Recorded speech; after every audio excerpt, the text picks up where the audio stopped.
একবার I love you বলো না। আগে তুমি বলো। আচ্ছা বলতাছি, আই লাভ ইউ।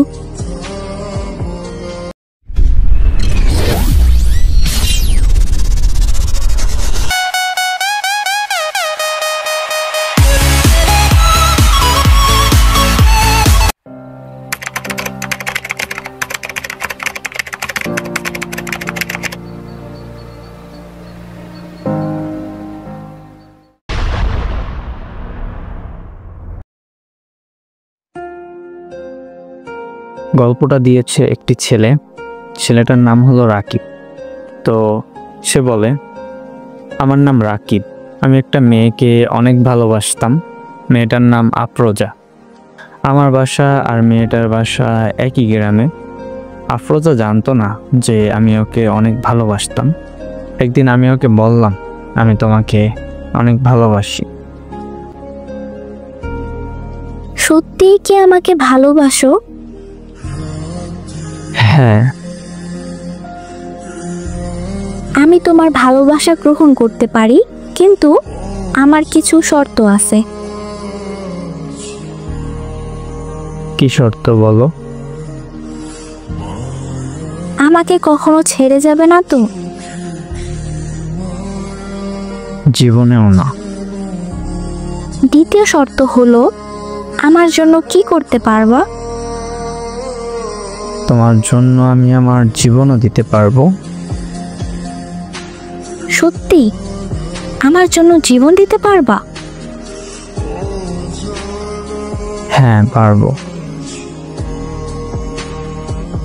তুমি আমাকে এতটা ভালোবাসো?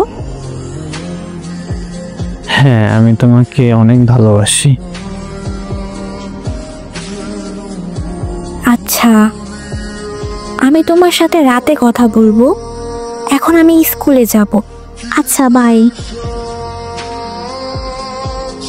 আচ্ছা ঠিক আছে, বাই।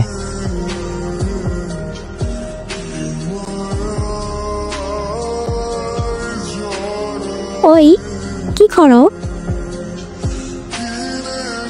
এই তো বসে আছি। তুমি কি করো? আমিও বসে আছি। রাতে খাবার খাইছো? হ্যাঁ, খাইছি। তুমি খাইছো? খাইছি। ও ভালো। ওই শোনো। বলো। একবার আই লাভ ইউ বলো না। আগে তুমি বলো। আচ্ছা বলতাছি, I love you. I love you too. আম্মু ডাকতেছে, পরে কথা বলবো। আচ্ছা, বাই। আচ্ছা ঠিক আছে, বাই।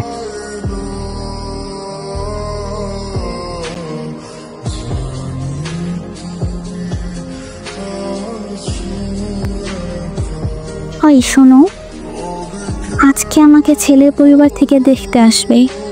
আব্বু আমার বিয়ে ঠিক করে ফেলছে। আমি কি করব জানি না। চলো আমরা পালিয়ে যাই। এটা কখনোই সম্ভব না। আমি এটা করতে পারবো না। আব্বু আম্মু কখনো মেনে নিবে না। তাহলে আমি এখন কি করব বলো?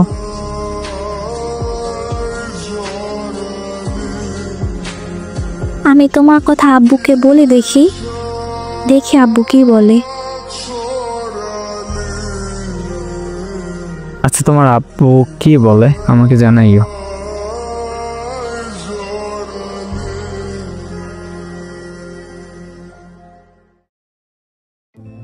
ওই শোনো, আছো তুমি?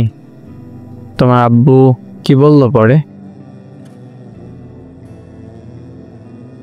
আব্বু বলল যে যার সাথে তোমার বিয়ে ঠিক হয়েছে তাকেই তোমার বিয়ে করতে হবে। তাহলে আমার কি হবে? আমি জানি না, কিন্তু আমি তোমাকে ছাড়া থাকতে পারবো না।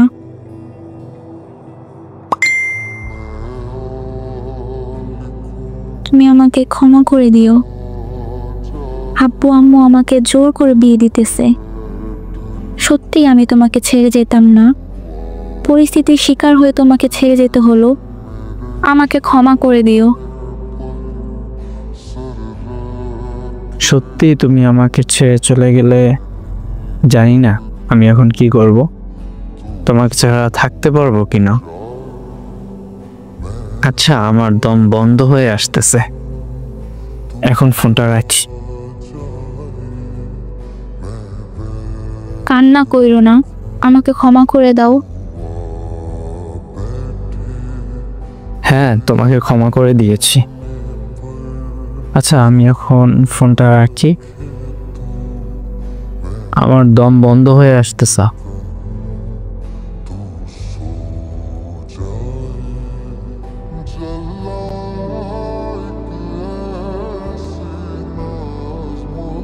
ওই ওই আসো, কেমন আসো? ভালো আছি, কিন্তু কে আপনি? চিনতে পারলাম না তো। আরে আমি আফরোজা, আমাকে চিনতে পারছো? চিনতে পারছি। তো কেমন আছো? ভালো নেই আমি। কেন, কি হয়েছে? আমার স্বামী প্রতিদিন বাসায় নেশা করে আসে, আমাকে অনেক মারধর করে। আমি তাকে ডিভোর্স দিয়ে দিব।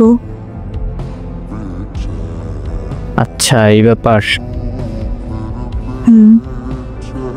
আচ্ছা, এখন ফোনটা রাখি। ওই শোনো, আর কিছু কথা বলি। কি বলবা বলো, কাজ আছে আমার। আচ্ছা বলতাছি, রাখি। আমি তোমার জীবনে আবার ফিরে আসতে চাই। তুমি কি পাগল হইছো? কেন? এটা কখনো সম্ভব না।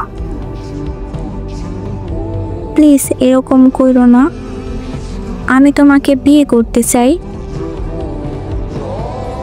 কিন্তু আমি তোমাকে এখন আর কোনোভাবেই বিয়ে করতে পারবো না। আমাকে ক্ষমা করে দাও প্লিজ, তবু আমাকে ছেড়ে যেও না। একটা কথা কি জানো, কাউকে ঠকিয়ে কেউ ভালো থাকতে পারে না। আল্লাহ ছাড় দেন, কিন্তু ছাইরা দেন না। প্লিজ এইভাবে বইলো না। আচ্ছা, তোমার কি আর কিছু বলার আছে? প্লিজ এরকম কইরো না, এবার তো বিশ্বাস করে দেখতে পারো। তোমার মেসেজগুলো দেখতে এখন অসহ্য লাগতেছে।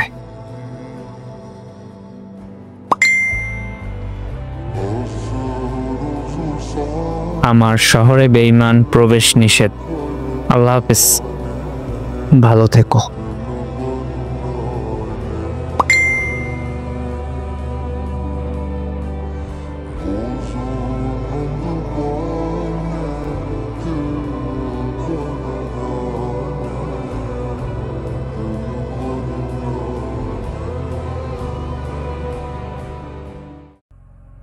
আসসালামু আলাইকুম। গল্পটা আমার কাছে কাল্পনিক মনে হওয়ার অনেকটাই কারণ আছে। যেমন ধরেন, একটা 3 বছর রিলেশনের ভিতর কোনো ইন্টারেস্টিং কোনো কথা নাই, কিছু নাই, এটা হতেই পারে না। যে একসাথে রিলেশন হওয়ার পর 3 বছর পরে চলে গেছে, আর তেমন কোনো বাড়তি ভয়েসও নাই। যেগুলো সত্য ঘটনা থাকে ওগুলোর ভিতরে অনেক কথা থাকে বাড়তি, কিন্তু এই গল্পের ভিতরে সেটা নাই। তার জন্য মনে হইলো যে এটা আমার যে কাল্পনিক ঘটনা। তো আপনাদের কাছে ঘটনাটা কেমন লাগছে? আর হ্যাঁ, এরকম ঘটনা বাস্তবে অনেক আছে, মানে অনেক কম না, অনেক আছে। যাই হোক, যেগুলা কাল্পনিক এগুলোই বাস্তব হয়। যে প্রেম ভালোবাসার বিষয় আপনাদের কাছে কেমন লাগলো বলবেন, আর গল্পে ভয়েস দিতে চাইলে পেজে নোট দেবেন।